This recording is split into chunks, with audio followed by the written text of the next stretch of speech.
काला गांव अब पूरी तरह डर और मौत की गिरफ्त में था। हर घर में कुछ न कुछ खट रहा था।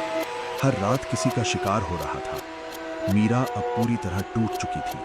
उसकी नींद नहीं थी। उसकी आंखों में सिर्फ डर और सवाल था, कौन हमें बचाएगा। उसी समय जंगल के अंदर एक शख्स धीरे धीरे गांव की ओर बढ़ रहा था। उसके कदम निश्चित थे। उसके हाथ में सिर्फ एक चमकता हुआ हथियार था। वो था रविकांत, गांव का हीरो। उसकी कहानी अलग थी। बचपन में उसका परिवार उसी काले गांव के कारण नष्ट हो गया था। उसने सालों तक ट्रेनिंग ली थी ताकि एक दिन वो उन सभी अंधेरी शक्तियों से बचाव कर सके। रविकांत गांव के बीच में खड़ा हुआ। उसने चारों तरफ देखा। चुड़ैल अभी भी कुएं के पास थी। पिशाच पेड़ पर बैठा था। ब्रह्म राक्षस जमीन पर खड़ा था। उसने धीरे से कहा, अब बस, अंत होगा। तभी ब्रह्म राक्षस ने उसे देखा और एक जोरदार दहाड़ लगाई। रविकांत ने अपनी तलवार उठाई और दौड़ पड़ा। पहली टक्कर हुई। ब्रह्म राक्षस और हीरो आमने सामने। रविकांत ने हमला किया, लेकिन ब्रह्म राक्षस का एक हाथ इतना तेज था कि हवाएं भी उड़ गईं। उसने रविकांत को जमीन पर गिरा दिया, लेकिन हीरो ने जल्दी संभलकर पलटी ली। रविकांत ने फिर से हमला किया।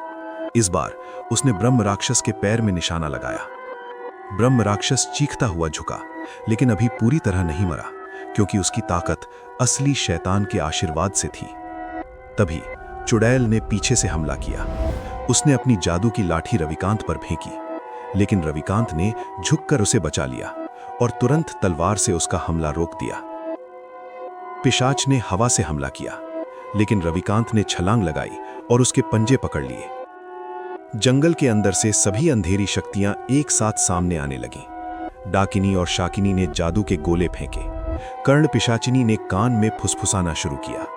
यक्षिणी ने उसकी नजरों में डर डालने की कोशिश की, लेकिन रविकांत शांत था। उसने धीरे से कहा, तुम सब मिलकर भी मुझे नहीं रोक सकते। फिर एक तेज हमला हुआ। रविकांत ने सीधे ब्रह्म राक्षस को कुएं में धक्का दे दिया।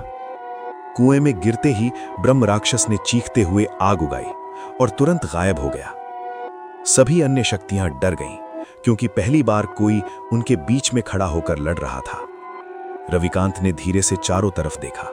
सभी उसकी ओर घूर रहे थे। अब असली खेल शुरू होता है, उसने खुद से कहा। और उसी समय जंगल में खड़े महाशैतान की लाल आंखें चमक उठीं। अच्छा है, उसने पहला शिकार बचा लिया, उसने फुसफुसाया, लेकिन बाकी सभी धीरे धीरे मरेंगे। गांव अब खौफ की चपेट में था और हीरो की लड़ाई अभी बस शुरू हुई थी।